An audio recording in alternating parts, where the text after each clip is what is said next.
Hello, good morning, good afternoon, good evening, everyone, depending on your time zone. This message goes to all the youth in Africa, especially the West Africa. We have come to the point in time that every one of us we are fighting for our freedom. I just want to make you people to understand that Africa don't have boundaries. Africa don't have border to each other. We are one, and that one is what will remain. When the colonial masters come, when the white people came into our land, they came to divide us. They came, they brought their languages to us, their ways of life. They came down to Africa to make us to understand that Biafra and Oduduwa, they are not the same. They came down to our land to make us to understand that Oduduwa and Arewa is not the same. They came down to make us to understand that Biafra and Ambazonia are not the same. They came to make us to understand that Arewa and Niger Republic, they are not the same. They came down to Africa to bring borders to us. They keep borders, create borders to each zone in Africa. But go back to the Western world, the reverse is the case. They don't have anything like border in their side. They have nothing like border. In fact, in the Western world, there is something they call Schengen visa. It's Schengen visa. You can use it to travel anywhere in Europe until the visa get expired. But in Africa, do we have anything like that?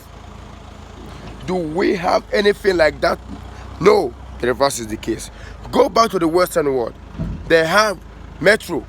Metro can take you from country to country, just normal border, just like normal main road. But in Africa, do we have anything like that? Now, we have gates. Each border will have big gates. We have gates. They say, oh, shut the border. But in their own place, there is nothing like that. So who is fooling who? So what I'm trying to say though, it's our turn. It's our time.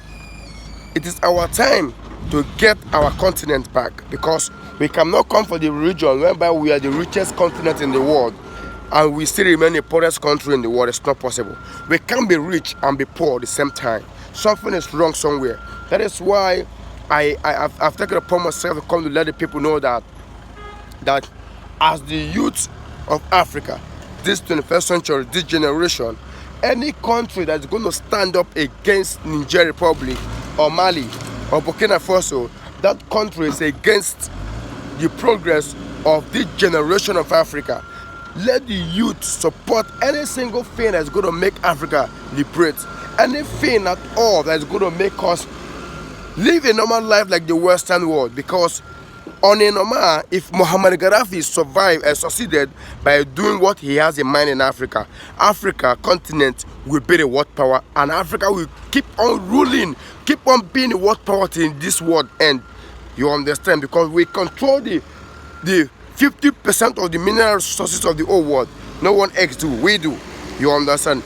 That America, the Western world, whatever they are using to produce the nuclear weapon, to produce all those nuclear weapons they are using to threaten the world, is from Africa.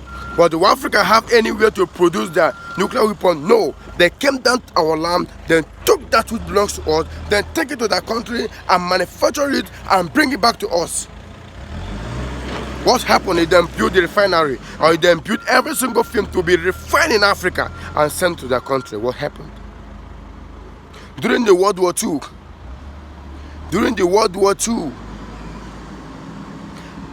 the French people came down to Africa, took our able men to fight alongside with their soldiers.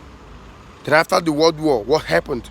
They killed all the Africans. Africa have been humiliated. They have been killing us. They have been doing all sorts of rubbish things to us. They have never stand up one day to ask for forgiveness. They have never stand up one day to ask for forgiveness for our forefathers that have been killing. And somebody will rise up to tell me, somebody will come and tell me that violence is not the way.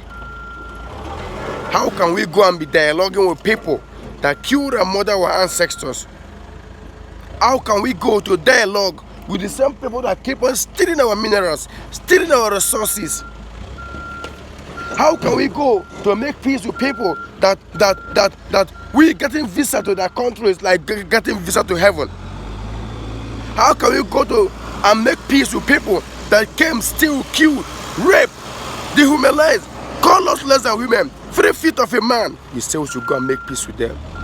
Do not let any leaders in Africa to deceive you. This generation is going to make a lot of change in Africa.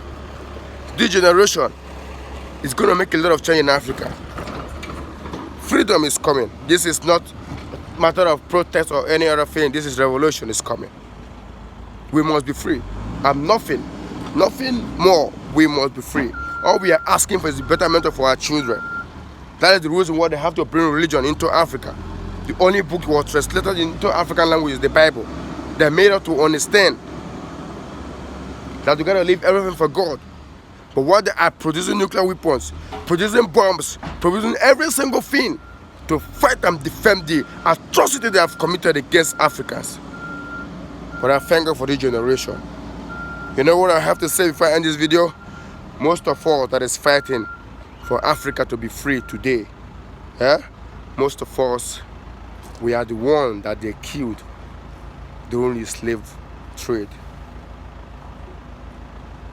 That is why Africa believes in reincarnation. We do not die. I keep saying this. We are like seed. When you plant us, we're going to germinate. We have reincarnated. We have come back to complete that which we started. We, both of us, we are Biafrans. We were killed during the war. But we have come back to get that which we couldn't finish. Share this message. Thank you. And follow my page.